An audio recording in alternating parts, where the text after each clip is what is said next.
said it would. 10% said they didn't know.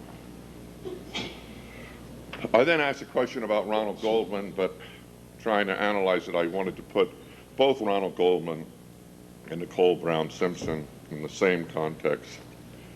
So the question was, if both Nicole Brown Simpson and Ronald Goldman had been African Americans, so now we have both of them as African Americans, would the case have received just as much public and media attention? Answer was no by 59%. Yes, 25%. In other words, in the great class at Michigan, more than twice as many students, almost 2.5 times as many students, thought the case would not have received just as much public and media attention if they had been African Americans. And then the next question is fascinating, and it exemplifies how much you can learn from students. I framed this questionnaire in my office, and I put, if O.J. Simpson had been white rather than African American, would the case have received just as much public and media attention? Only difference would be if he had been white. And I had hunched that they would say it would not have received nearly as much public attention. But the division was incredible. 42% said no, 41% said yes, and 17% said don't know. But the questionnaire is not reveal the whole story. Because with your professor, I asked the students to raise their hand in the class. After the study had gone in, and then I went over it while it was being calculated. What was fascinating was that 95% of the males said it would not have gotten any more public attention. And the women went just the opposite. And it was just so intriguing to me. And in fact, your professor commented on it, about this gender breakdown.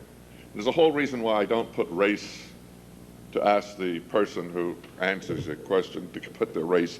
I think it may have a deterrent effect. And now we go to the two last. If Judge Ito had been white, would the criticism of the judge have been just as much as that which has been made against him? The reason why I was intrigued was that the judge has taken, in terms of commentary, a tremendous bashing. The distinguished senator from New York, Derek Bell's senator,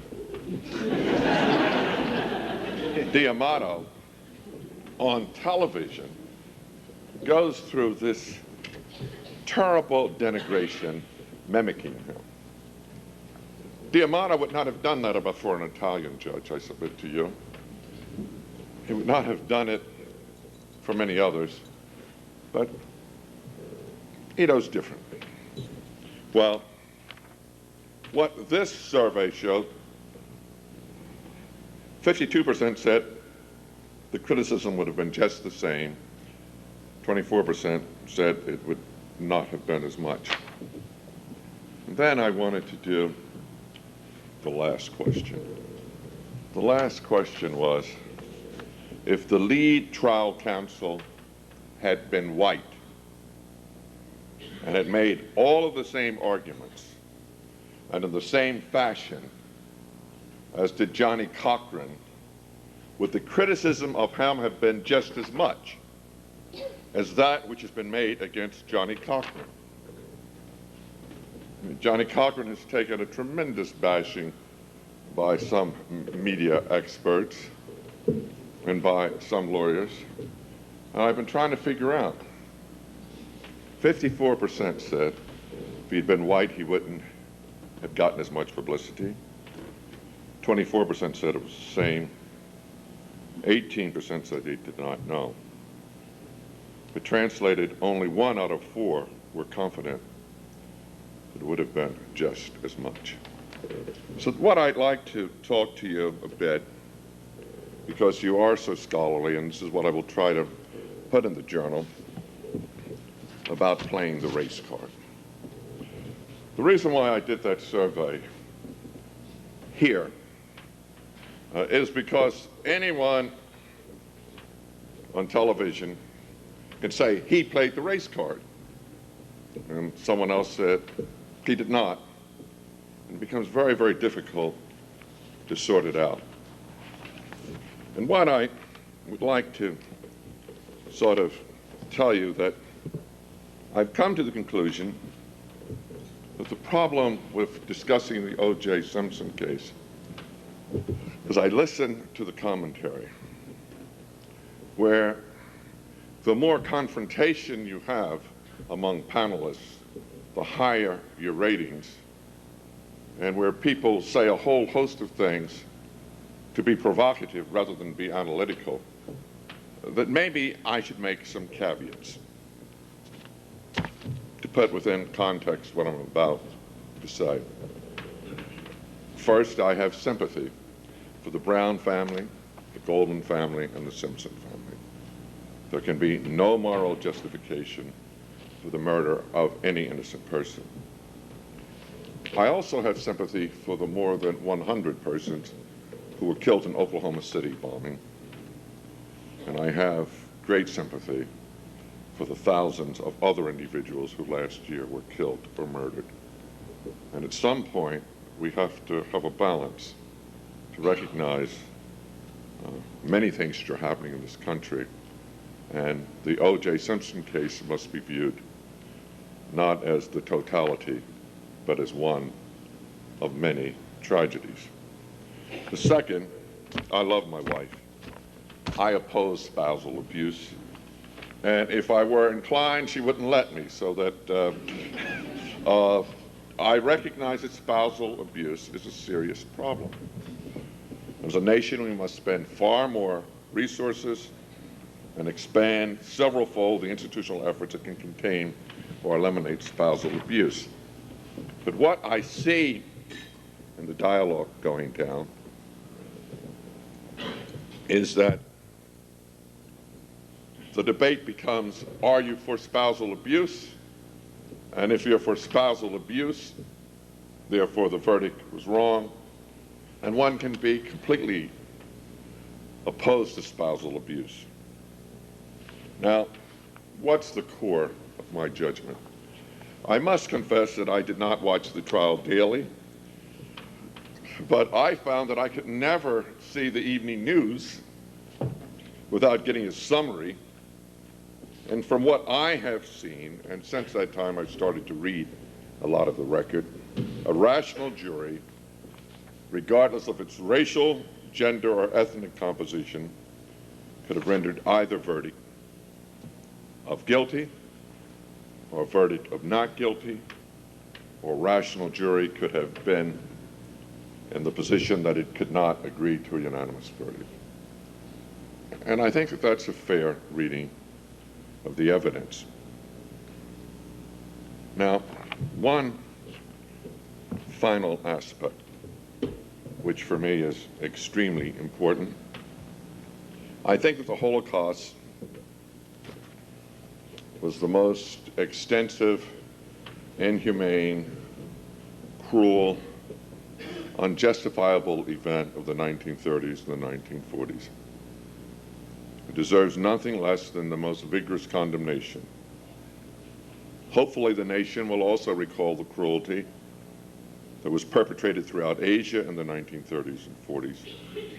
And if anyone is interested in a broader historical perspective of man's inhumanity to man, they must also recognize the cruelty of slavery throughout the world, and particularly in this country, for 2.5 centuries. Now, I hope that these caveats put at least my position in perspective. Now, why do I talk about the Holocaust? I do it because there has been some dialogue that because Johnny Cochran raised the issue of bigotry, that there's something wrong in looking at Hitler as the most extreme example, but submitting that a detective who perjures himself, who had admitted to others that he had locked up innocent people because of their race, who said that the best thing to do was to annihilate all of them, that Johnny Cochran is no madman because he raises that issue. And if we want to put it in perspective, it seems to me that black people have the right, particularly, to look at the entire perspective. That doesn't mean that you say that one was worse than the other. But let me read to you two excerpts from Frank Tannenbaum's book, Slave and Citizen. When I was a young professor, I had the opportunity to teach at the University of Hawaii one summer. And that was a time when I was really intrigued about demonstrable evidence and how can you cause the class to get a feel for what was really taking place in an era for which they knew nothing of. And I wanted them to get some feeling and some understanding of the Middle Passage. When slaves were brought from Africa to the United States. And I got them to read Justice Story's extraordinary comment in Lejeune about what happened on the international slave trade. And I have that excerpted in detail in an article which is in 100 Harvard Law Review. But this is what was read to the students. It was a student who was as tall as Travis, who had a booming voice like Travis, and who wanted to be an actor. So he thought that for everyone to really understand that what we should do is stretch out on the grass, lie on our backs, which is the way they had to in slave ships. And he took some string and tied everyone's arms together and their legs and started to read this. The height sometimes between decks, this is an actual description of a slave ship, which was written by Reverend R. Walsh in 1831. The height sometimes between decks was only 18 inches, so that the unfortunate human beings could not turn around or even on their sides, the elevation being less than the breadth of their shoulders, and here they're usually chained to the decks by the neck and legs. In such a place, the sense of misery and suffocation is so great that the Negroes, like the English in the Black Hole at Calcutta, are driven to frenzy. They had on one occasion taken a slave vessel in the River Bonny. The slaves were stowed in the narrow spaces between decks and chained together. They heard a horrid din and tumult among them and could not imagine from what cause it proceeded. They opened the hatches and turned them up on deck. They were manacled together in twos and threes. Their horrors may be well conceived when they found a number of them in different stages of suffocation. Many of them were foaming at the mouth. In the last agony, many were dead. The tumult that they had heard was the frenzy of those suffocating wretches, the last stage of fury and desperation, struggling to extricate themselves. When they were all dragged up, 19 were irrevocably dead. Many destroyed one another in the hopes of procuring room to breathe. Men strangled those next to them, and women drove nails into each other's brains. Many unfortunate creatures on other occasions took the first opportunity of leaping overboard and getting rid in this way of an intolerable life. And what I shall never forget, as this student was reading with great drama, this and the next two descriptions, which are in Tannenbaum's book, suddenly one person jumped up and said, stop it, I can't take it. And it's fascinating. And the comfort of Hawaii, 10 minutes was overwhelming. It says a lot about what these victims. So what I'm really suggesting to you, that when people talk about the racial card being played, that has been America.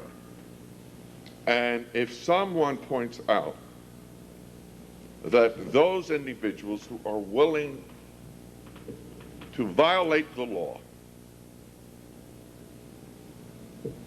and that that is unconscionable, how can that be playing the race card?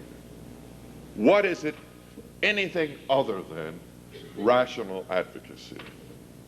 If you had had on the stand a witness who had said, I believe that all Jews, all Catholics, and all Quakers should be killed,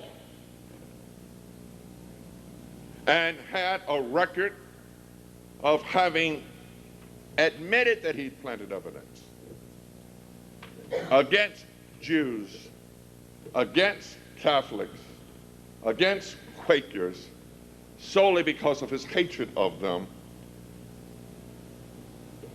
what is the lawyer supposed to do? Having that evidence, is he not supposed to play the religious card and just act as if nothing has happened? I raise these issues to you because what I think they reflect so very, very profoundly is that we have a duality in America. That duality was recognized by your survey, and that duality is recognized by looking at the history in America. And what I would like to do is to just give you a couple of references as lawyers. Some years ago, I gave the Madison Lecture at NYU, and in 1990, it was published at New York University. The article is called Racism in America and South Africa Courts, Similarities and Differences. And what I have at page 542 is a whole string of citations. If you look at the relevant section, I must cite 100 cases. And let me read to you cases where convictions have been upheld. Appellate courts have upheld convictions despite prosecutors' references to black defendants and witnesses in such racist terms as black rascal, bar-headed nigger, mean Negro, big nigger, pickaninny, mean nigger, three nigger men, niggers, and nothing but just a common Negro black whore. And all of these convictions were sustained. Every one. And these cases go throughout the 1900s, some of them after the Second World War. It is inconceivable to me, I wrote in 1990, and I would say the same thing now, that these same courts would have allowed a prosecutor to make equally repulsive comments directed at other minorities. For example, by referring to a Jewish witness or defendant as a kike, or to an Italian as a wop. And thus, these court rulings are as much a reflection of judicial insensitivity and racism as they are of the racism of the prosecutors who spoke these heinous epithets. So what I see in the O.J. Simpson case, in terms of the critique, in terms of the commentary, that the racist card was being played, I don't think it was being played.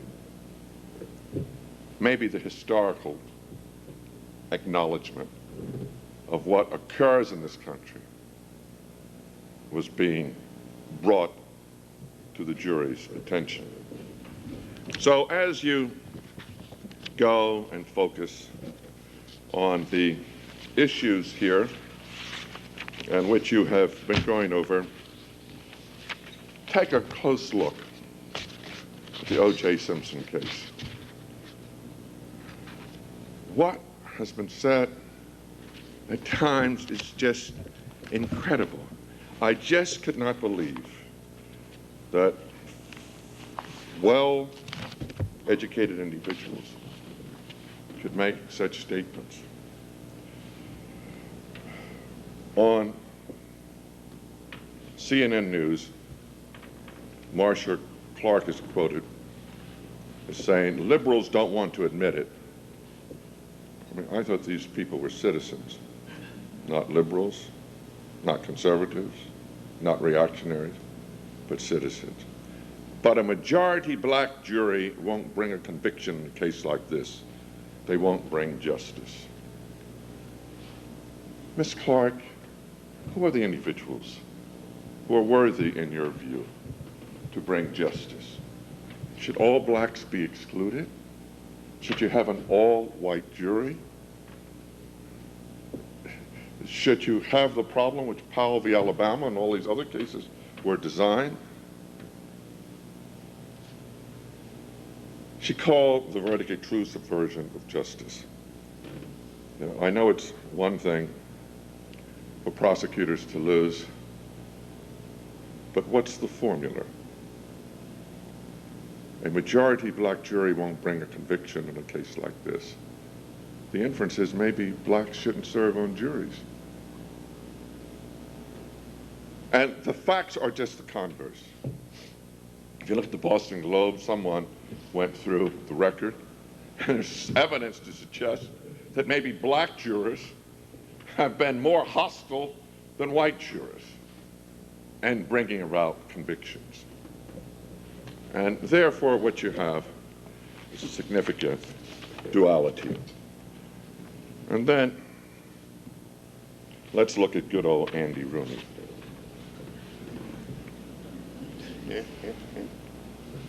On 60 Minutes, giving us wisdom every Sunday.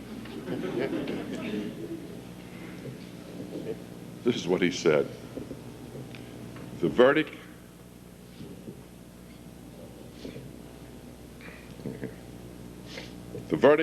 was the worst thing that happened to race relations in 40 years. Did you hear that? The worst thing which happened in race relations in 40 years.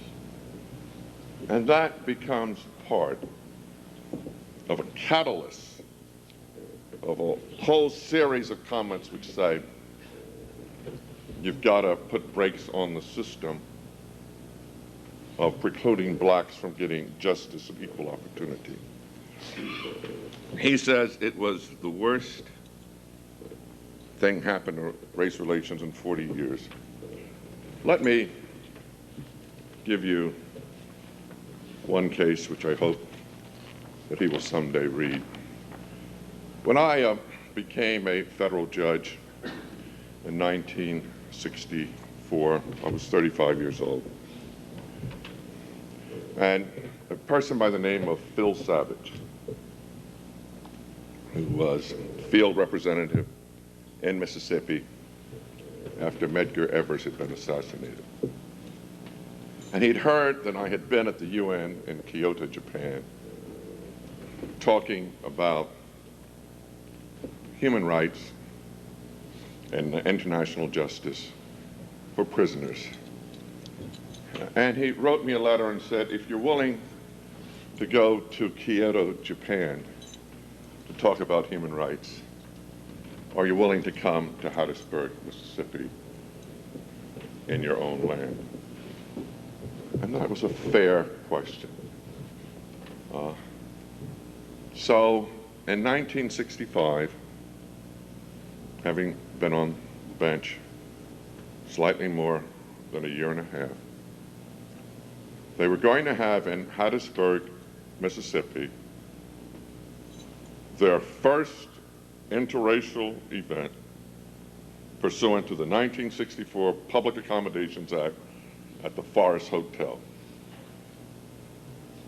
And the person who met me was someone by the name of Vernon Damer. I thought that maybe Mr. Damer was a little paranoid because he met me, we went to his house, the FBI called, and they said, apparently asked him, is the judge staying at your house? He says, no, the judge is staying someplace else, a place where I knew I was not going to stay. And as we went to the Forest Hotel, he had thread. His car may have been blue, and I think it was blue thread. And he put the thread around the car knobs. And he put the thread on the hood of the car. And he put the thread on the tank. And the car was totally threaded. And at that point, I said, well, this is an interesting experience you're going to have tonight, because I'm not into sewing. Vernon introduced me, and he said, I want you to see Judge Higginbotham, a federal judge. And now when our people go to register to vote, even the doctor was asked how many gallons of water in the ocean. His wife was asked how many bubbles in a cake of soap. And we're going through hard times. But I urge you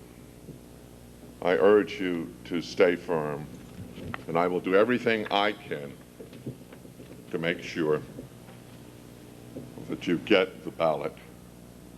And if we get the ballot, someday there will be a black judge and a black congressman and a black governor in Mississippi. Shortly after I left, Vernon Damer had Molotov cocktail bombs thrown in his bedroom. He was worried about his children and his wife. He ran to the front of the door, front room, to put the fire out, which was on his daughter, told them to go downstairs to the back door, but not to go out, because he was fearful. He was fearful that they may very, very well be snipers outside. And he went back to the front of the house and fired indiscriminately. He had tremendous burns. 2 days later, he died.